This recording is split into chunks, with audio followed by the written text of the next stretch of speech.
नमस्कार। आप सभी को होली की बहुत बहुत बधाई एवं शुभकामनाएं। आज के इस टॉपिक में बात करने वाला हूँ पाणिनि शिक्षा का श्लोक नंबर 14। आइए देखते हैं पाणिनि शिक्षा श्लोक नंबर 14।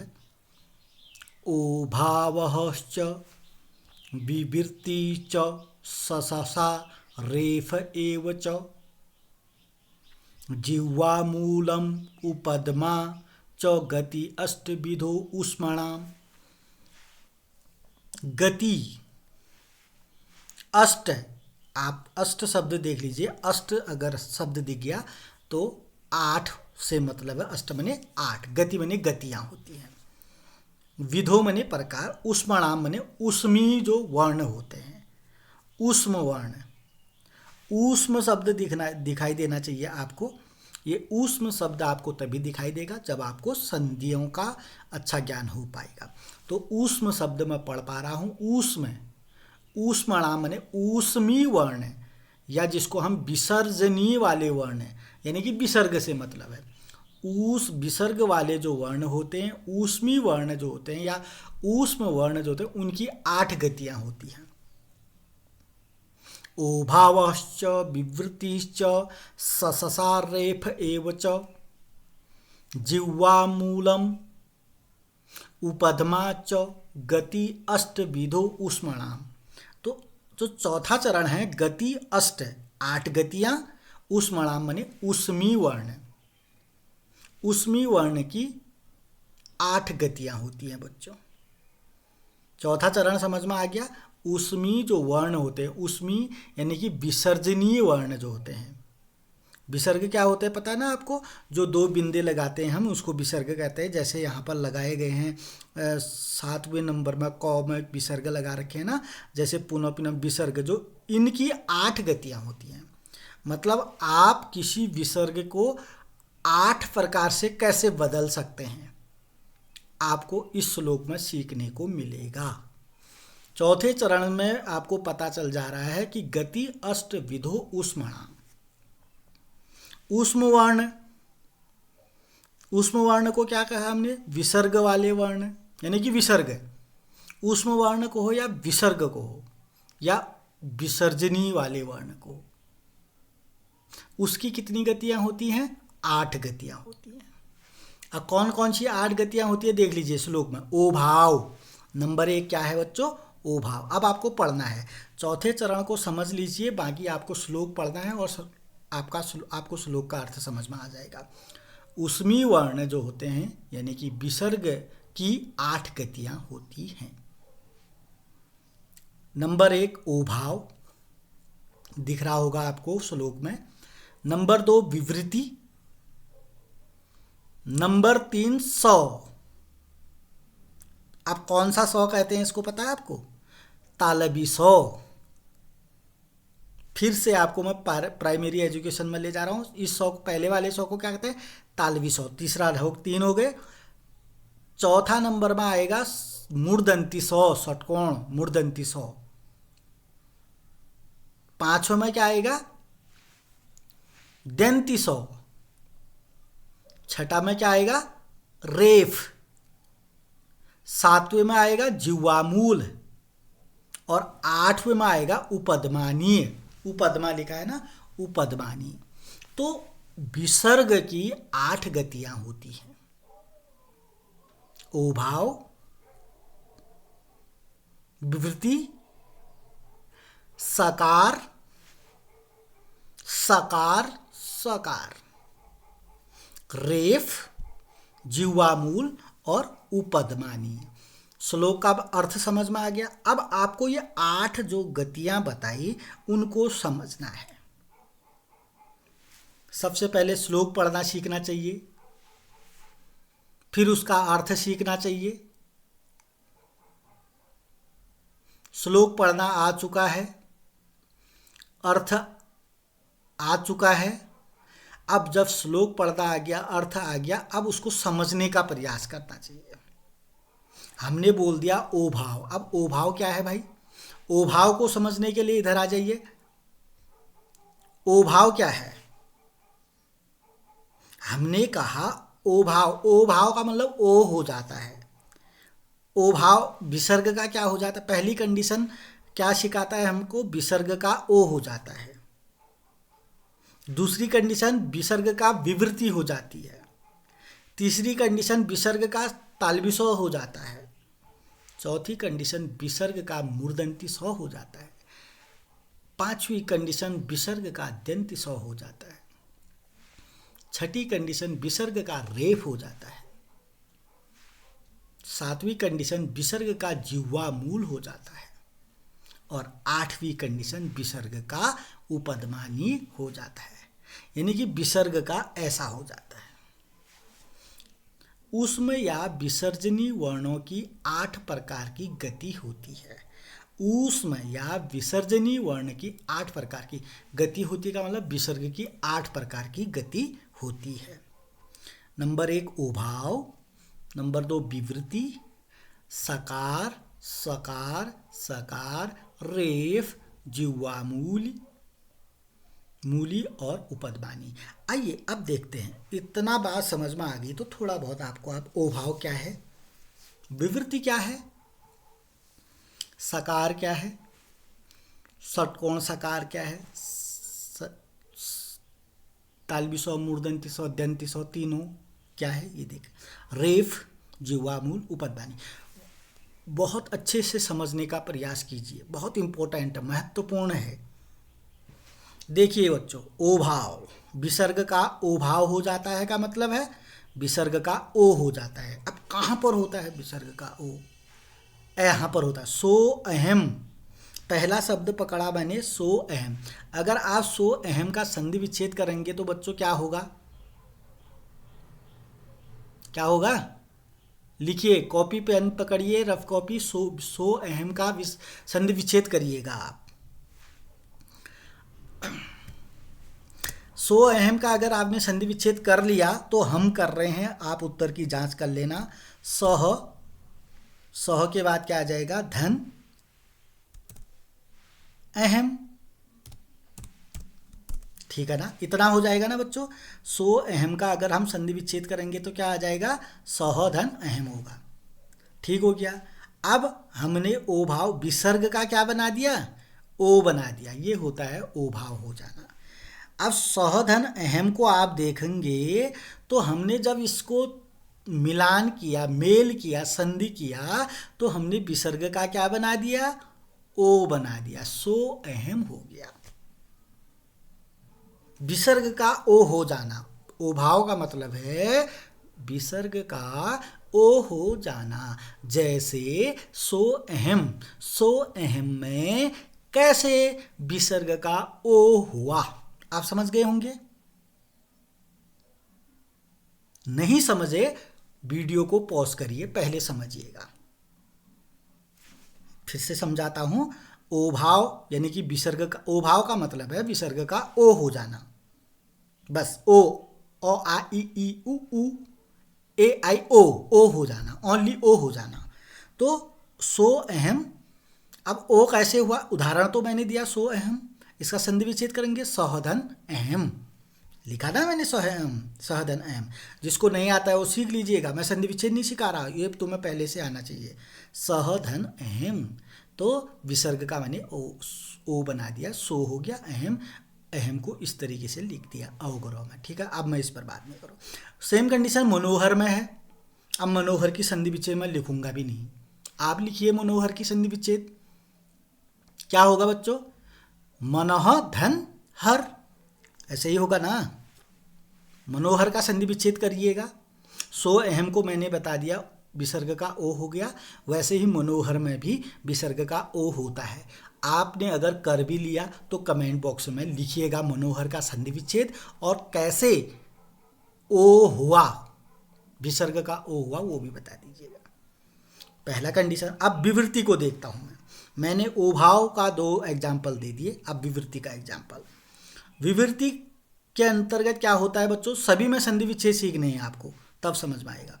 विवृति य ई से, देखो ये य ई से करेंगे तो ये जुड़ा हुआ है, इसको जोड़ देता हूँ थोड़ी देर के लिए, य ई से, केवल मैंने स्पेस दिया है। अब ये जो शब्द है विवृति का मतलब यहाँ अभाव से मतलब लीजिएगा। य धन इस य ई से को अगर हम संधि विच्छेद करूं तो इसका संधि विच्छेद क्या बनेगा बच्चों, य धन ई से बन जाएगा। समझने का प्रयास करिएगा, मैं पूरा टाइम दे रहा हूँ, इतने एक छोटे से श्लोक में समय लग सकता है, लेकिन आपको सीखना है। विवृति का मतलब है जैसे मैंने य ई से है, य धन ई से कर दिया, तो विवृति में क्या हुआ, जब हमने य ई से का संधि विच्छेद किया, फिर उसका संधि किया यानी कि मेल किया, तो ये जो बीच में जो विसर्ग था य, तो ये विसर्ग का विवृति हो गया, अभाव हो गया। बस विवृति में ये सीखना है आपको, ठीक है ना। तो य ई से जो शब्द है इसका विवृति का मतलब क्या हुआ, विसर्ग का विवृति हो जाना। अब विवृति भी आपको जटिल शब्द लगता है तो विसर्ग का अभाव हो जाना। तो विवृति विसर्ग का अभाव, विसर्ग की विवृत्ति कैसे होता है, ऐसे होता है य ई से। य ई से एक शब्द है, इसका हमने संधि विच्छेद किया यह धन ई से। अब जब हमने यह धन ई से का संधि यानी मेल किया तो विसर्ग विवृत्ति होगी, कोई दिक्कत नहीं। अगर दिक्कत भी है आइए स्वरित प्रभवा में देखते हैं। स्वरित प्रभवा का अगर हम विवृत्ति यानी स्वरित प्रभवा में विसर्ग का विवृत्ति कैसे होता है देखिएगा। स्वरित प्रभवा का संधि विच्छेद करेंगे बच्चों, तो इसमें क्या आ जाएगा, स्वरितः धन प्रभवा, ठीक है ना। अब देखिएगा स्वरितः प्रभवा, ये जो स्वरित प्रभवा था एक शब्द था, उसका हमने संधि विच्छेद कर दिया स्वरितः प्रभवा। विवृत्ति का मतलब क्या बताया मैंने, अभाव। किसका अभाव, विसर्ग का अभाव। जब मैं स्वरितः धन प्रभवा को जोड़ूं, मेल करूं, तो इस तरीके से स्वरित प्रभवा बना, अर्थात विसर्ग का विवृत्ति हो गया, विसर्ग का अभाव हो गया, बस सरल शब्दों में। तो आप समझ गए विसर्ग का ओभाव कैसे होता है। आपको इसको नोट कर लेना चाहिए, नहीं तो आपको कभी सीखने का अवसर भी नहीं मिलेगा। विसर्ग की 8 गतियां काम आएंगे, बहुत हर जगह काम आएंगे। तो विसर्ग का ओ कैसे बना, विसर्ग की विवृत्ति कैसे हुई। अब देखते हैं सकार। सकार का मतलब है कोई कार का कोई मतलब नहीं है यहाँ पर। सकार का मतलब 100, ओनली 100। कौन सा 100, तालबी 100। सकार का मतलब विसर्ग का सकार बन जाता है। एक गति है विसर्ग की, एक गति ये है, एक कंडीशन ये है कि विसर्ग का सकार बन जाता है। कैसे बन जाता है, एग्जाम्पल देखिएगा। ये निश्चल, निश्चल का अगर संधि विच्छेद करेंगे, मैं निश्चल का संधि विच्छेद खुद कर रहा हूँ, दुष्चरित्र का संधि विच्छेद आप जो वैसे ही करेंगे। निश्चल का संधि विच्छेद करना पड़ेगा सबसे पहले, नि धन चल, ठीक है ना। इतना तो आपको आना चाहिए। निश्चल का संधि विच्छेद होता है बच्चों नि धन चल। अब जो नी में विसर्ग लगा है, इसका क्या बना दिया हमने, 100, तालबी 100 बन गया ना। दो बराबर का निशान लगाएंगे और निश्चल लिख देंगे। निश्चल नि धन चल विसर्ग का सकार। अगर आप सीख गए हैं तो जल्दी से दुष्चरित्र का संधि विच्छेद करिए और विसर्ग का सकार बनाइए। कमेंट बॉक्स में ज़रूर लिखिएगा। अगर लिखेंगे तो मुझे भी लगेगा कि हाँ, बच्चे इस वीडियो से फ़ायदा ले रहे हैं और हमें आगे के श्लोक में भी काम करना होगा। मैं समझ जाऊंगा हाँ बच्चों की आवश्यकता है। तो दुष्चरित्र का आप संधि विच्छेद करिएगा, कैसे विसर्ग का सकार बना ये देखिएगा। अब देखिए दूसरा 100 है, सेम कंडीशन, इसमें भी आपको कोई दिक्कत नहीं होने वाली। सकार मूर्धन्ति 100 कहते हैं ना इसको। तो देखिएगा धनुष टंकार मनस्सष्ट धनुष। अब यहाँ पर आपको क्या करना है, धनुष टंकार का संधि विच्छेद करना है। धनु लिखेंगे, धन करेंगे, टंकार लिख देंगे। ठीक है ना। सकार, इस चौथे नंबर में सकार का मतलब क्या हुआ? विसर्ग का षटकोण वाला सौ हो जाना। जैसे धनुष टंकार, धनु धन टंकार, इसका संधि विच्छेद होता है। विसर्ग का क्या बना दिया हमने? ये वाला षटकोण वाला सौ बना दिया, कोई दिक्कत नहीं। अब आप कमेंट बॉक्स में लिखिए मनस्षष्ठ का संधि विच्छेद करिए, और मनस्षष्ठ में अगर विसर्ग आता है तो उसका षटकोण वाला सौ बना सकते हैं आप। तो चौथी कंडीशन ये है। पांचवी कंडीशन सकार दंती सौ, बस वही है, निस्तरंग है। मैं इसको बताऊंगा भी नहीं, चलो एक मैं बता देता हूँ, दो एग्जाम्पल है, एक मैं बता देता हूँ। निस्तरंग, निस्तरंग का पहले हमको क्या करना पड़ेगा? संधि विच्छेद करना पड़ेगा। ठीक है ना, ऐसे ही करना पड़ेगा। तरंग देख लीजिएगा, निस्तरंग जो है उसका संधि विच्छेद होता है नि धन तरंग। अब जब हम विसर्ग का क्या बना रहे हैं? हम षटकोण वाला सौ बना, सॉरी दंती सौ बना रहे हैं। ये तालवी सौ, मूर्धन्य सौ, दंती सौ तो आपके लिए सिंपल होना चाहिए, आप समझ भी गए होंगे तीनों कंडीशन। ठीक है ना, इस तरह। लेकिन थोड़ा एग्जाम्पलों के लिए आपको बहुत अच्छे तरीके से, इससे भी ज़्यादा एग्जाम्पल मिलेंगे आपको साहित्य में। ये तो मैंने 2 कलेक्ट किए हैं, आप और भी ले सकते हैं कहीं आपको मिलते हैं तो। विसर्ग की 8 कंडीशन होती हैं। आप विसर्ग का 8 जगह 8 ढंग से इसका प्रयोग कर सकते हैं, लेकिन कहाँ पर कौन सी जगह पर विसर्ग का किस तरीके से प्रयोग होगा वो आप देख सकते हैं यहाँ पर। तो दुस्सह का आप संधि विच्छेद करिएगा, अगर विसर्ग आता है तो उसका सकार बना देना है। ठीक है।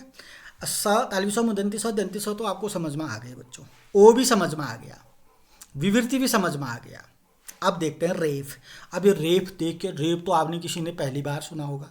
रेफ क्या है? कुछ नहीं है, आपने देखा है ना, रेफ का मतलब किसी के ऊपर रॉ लगा देना। जैसे ये दुर्जन में, जो दुर्जन शब्द में रॉ लगा रखा है ना ऊपर, इसी को रेफ कहते हैं। बस रेफ का मतलब है रॉ।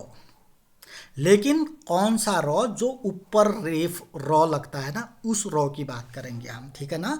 जो दुर्जन में ऊपर रॉ लगा है इसको रेफ कहते हैं बच्चों। जो पुनर्वसु में रॉ लगा है उसको रेफ कहते हैं। अब रेफ में भी कोई दिक्कत नहीं है।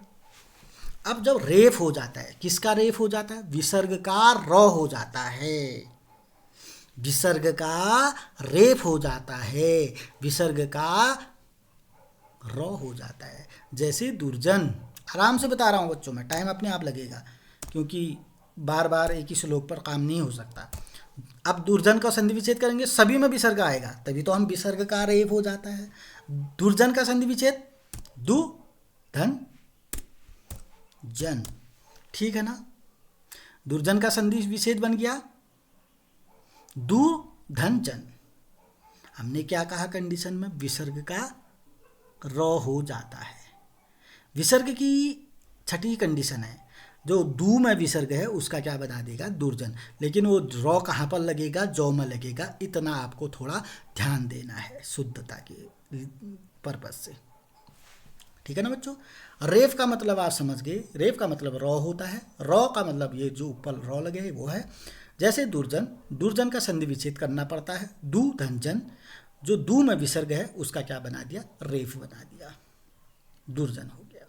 ऐसे ही आप पुनर्वसु का संधि विच्छेद करिएगा, कमेंट बॉक्स में जरूर लिखिएगा, लिखिएगा जरूर। आपको हिंदी टाइपिंग नहीं भी आती तब भी लिख लीजिएगा, ज्यों का जैसे तैसे लिख लीजिएगा, ताकि हम समझ जाएंगे आपकी भाषा को। अब देखिएगा रेफ भी समझ, जिह्वामूल और उपदमानी। जिह्वामूल बच्चों देखिएगा क्या होता है। पहले तो आपको जिह्वामूल क्या होता है और उपदमानी क्या होता है।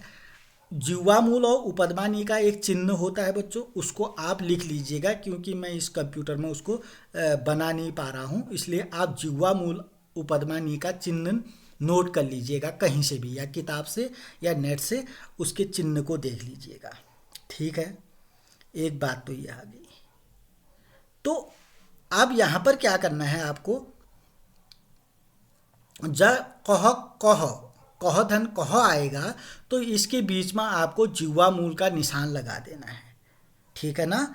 अब पुनः को इसके विसर्ग के जगह यानी कि विसर्ग का जिह्वा मूल हो जाता है।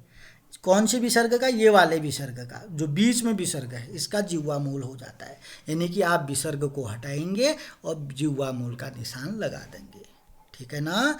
तो ये पुनः का जो पुनः के बाद विसर्ग है इसका जिह्वा मूल हो जाता है, अर्थात विसर्ग को हटाएंगे, यहाँ पर जिह्वा मूल का निशान लगा देंगे।